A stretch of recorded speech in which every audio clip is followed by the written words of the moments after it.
আসসালামু আলাইকুম। আমি শারমিন আক্তার, শারমিন ফাতিহা চ্যানেলে আপনাদেরকে আবারও জানাই স্বাগতম।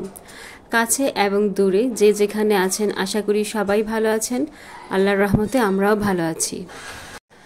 আজকে তো শুক্রবার, তো বন্ধের দিন হলেই যে দেরিতে উঠতে হয় তাও না, তারপরেও মোটামুটি 9টা-10টার সময় ঘুম থেকে উঠেছি, যেহেতু কারোরই স্কুল মাদ্রাসা খোলা নেই।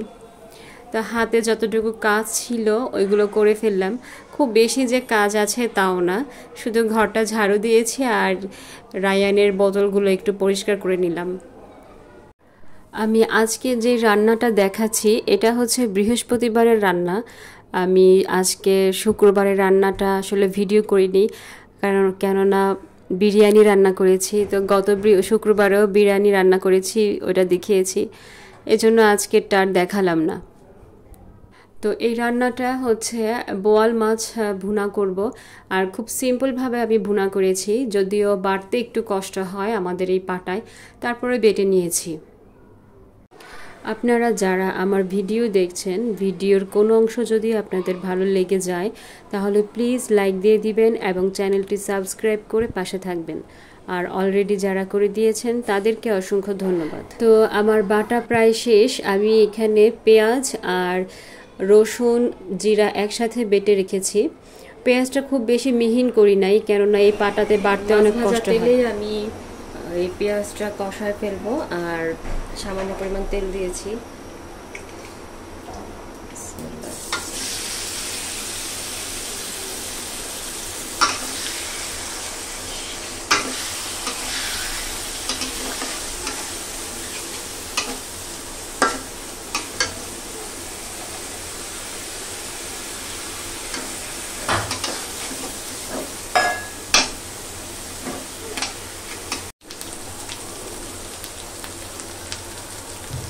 পেঁয়াজটা যখন সামান্য একটু লাল লাল হয়ে আসবে তখনই আমি রসুন বাটা আর জিরা বাটা দিয়ে দেবো। এটাকেও ভালো করে কষিয়ে নিতে হবে যাতে করে গন্ধটা না আসে।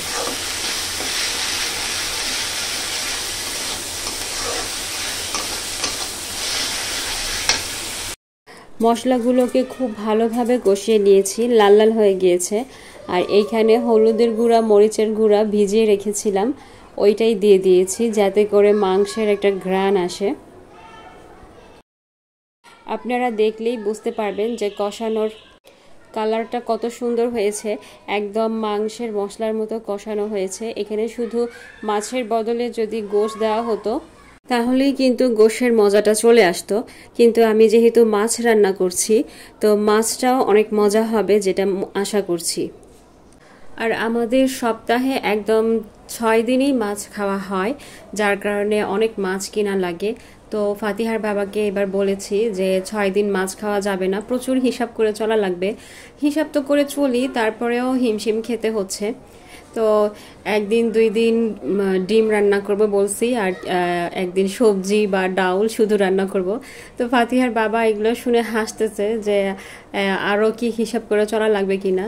আসলে উপায় নাই, হিসাব করে না চলে উপায় নাই, কেননা চাকরি করতেছে, একজনের ইনকামে ঘর ভাড়া দেওয়া লাগে, ছেলে মেয়ের লেখাপড়া আছে, তারপরে ওদেরকে একদম খারাপ খাওয়ানো যাবে না। তো কি করার, এরকম হিসাব করে চলতেই হবে। বিসমিল্লাহির রহমানির রহিম।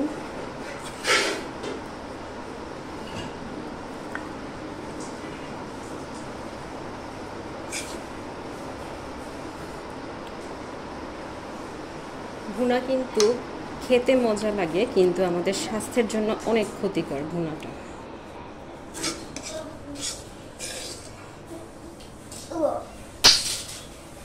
হাত দিও না।